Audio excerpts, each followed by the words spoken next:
Hablaría un poco del sistema económico, que es el que prima y creo que es el que más infelices hace a la gente. Somos muy competitivos y eso tiene una parte positiva, pero tiene una parte horrenda. Vamos a ser mejor que el de al lado y eso siempre es malo.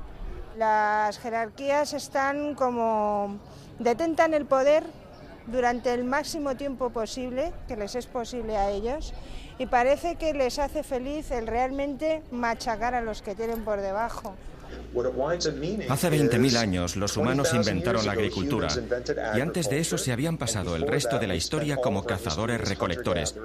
Y la mayoría de estudios demuestran que las sociedades de cazadores-recolectores son extremadamente igualitarias y que cuando creamos la agricultura inventamos también los excedentes de alimentos y las personas que querían controlar los excedentes.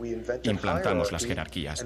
Fue entonces cuando los humanos inventamos la pobreza, inventamos una forma de subyugar a los primates de una manera que no se había dado antes.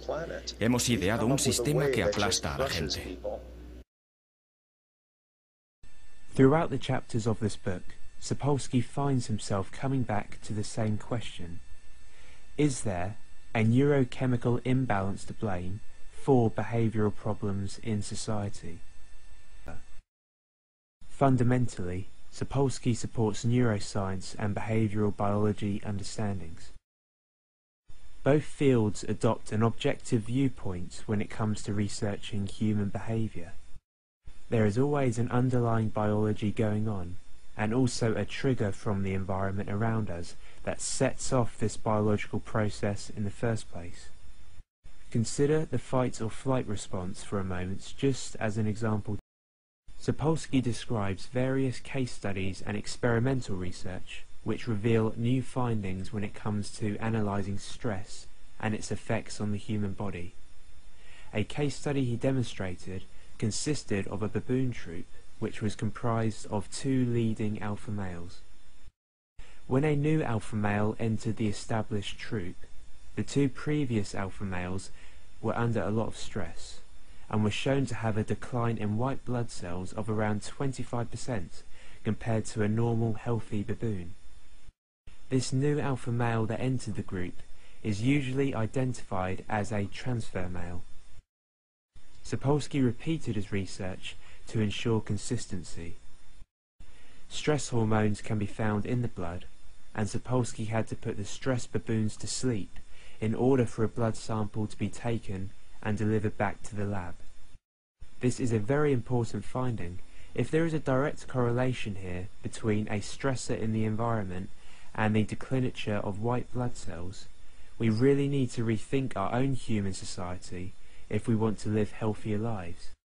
This would mean questioning the monetary economic system itself, which is responsible for many varying degrees of stress and aberrancies. Sapolsky addresses the fact that testosterone is part of a family of hormones collectively known as androgens or anabolic steroids. The hormone itself binds to specialized receptors on muscles in the human body and causes those cells to enlarge. The author states that the consequences of this leads to unhealthy blood vessels and the seeping of the hormone into the brain, where it then binds to androgen receptors and influences behaviour in a way highly relevant to understanding aggression from a biological perspective.